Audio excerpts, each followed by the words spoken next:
My warm greetings and best wishes from Paramaribo, Suriname, to all speakers and attendees of this conference. It is without a doubt that every person directly or indirectly has been affected by the coronavirus. It is affecting societies and economies in so many ways. In my country, Suriname, we are dealing with three crises at the same time. One is the COVID crisis. Second is a huge financial crisis characterized by an inflation of almost 50%. And the third is a lack of trust in politicians due to high levels of corruption in the recent past. Nevertheless, I strongly believe that we as nation will overcome this situation with a strong willpower and dedication. Today, COVID-19 has affected every country in more ways than we could have anticipated. I want to emphasize that it is important to recognize that COVID goes far beyond just a health issue. The social and economic implications are so immense that we are speaking of the new normal. None of us had expected this change a year ago, but this change has announced itself through an enemy invisible to the bare eye. I believe that we have to address the following for the future. The following four major challenges for the future.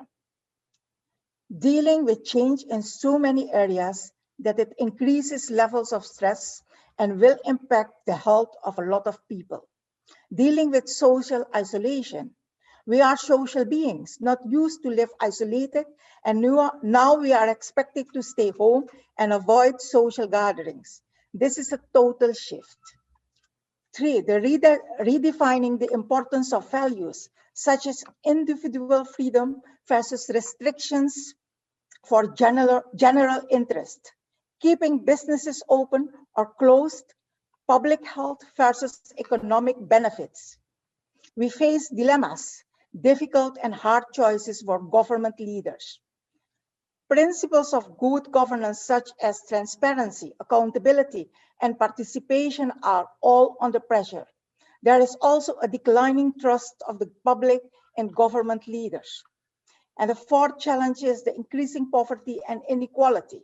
The inclusion of minority groups require appropriate measures to ensure that everyone is taken care of. And now the question, what can we do as society, as women leaders, for women facing huge challenges in the COVID pandemic? Is it possible to stay calm, be happy, and successful even in this pandemic? I believe the answer is yes, because mental toughness, emphasizing and honing strengths, and fostering strong relationships are core. I even dare to say, natural competencies of women. Maintaining our physical distance will contribute to protection of our health, and I encourage you to keep doing that. But that doesn't mean we can't redefine how we fulfill our social need, or we can't start with identifying ways to meet it. Our era has given us various digital means through which we can further build and harness from the networks that we as people, we as women need. And of course, learn and make ourselves competent. Let us once more make the world witness the resilience of the female mind and show that we women can adapt, that we can create, that we can collaborate, and that we can set a new way of success, even in times of crisis. When we decide to put our minds to it, having a strong mind connected with other strong minds is the tool we should master and internalize for the new era. We belong to each other. Thank you.